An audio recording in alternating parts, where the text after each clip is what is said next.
السلام عليكم ورحمة الله تعالى وبركاته. معكم محتوى ميساء. اليوم جبت لكم فيديو جديد وهو انواع البيبرونات او الكيسان كما احنا نقولوا بالجزائريه. الان راح نوريكم هذا النوعيه الاولى تاع الكيسان. هذا الكاس انا يعجبني بزاف. كما كتلاحظي فيها البوشون تاعه وكل شيء باش تحفظي الحليب نتاع البيبي تاعه. كذلك كاين هذا النوعيه، كذلك النوعيه الثانيه كما تلاحظي فيه البوشون تاعه لاصق. هذاك الاول ما البوشون تاعه باش لاصق تقلعيه وتحطيه، هذا لاصق. هذا عجبني بزاف، انا جربته لولدي وعجبني بزاف، يبقى لك الحليب تاعك محفوظ. كذلك كاين هذه النوعيه الثالثه. هذا بصراحه هذا هو مليح، وبصح انا ما عجبنيش لخاطر ما فيش الغلاقه باش تحفظي البيبي تاعك الحليب تاعها ناموسه ولا حاجه تفوت عليه، ما ماشي محفوظ. كذلك كاين هذه الانينه، كذلك هذه تاع الماء، هذه انا عجبتني بزاف.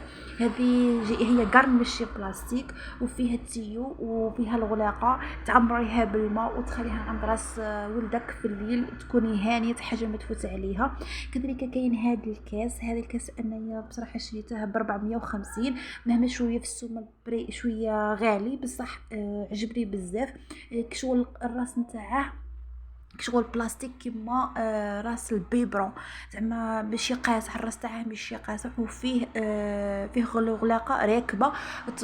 كي تعمريه تبلعي البوش الكاس تاعك وتبقاي مهنيه على الحليب تاع ولدك. ان شاء الله نتمنى يكون عجبك هذا الفيديو. ما تنسينيش في الاشتراك في القناه. مع السلامه.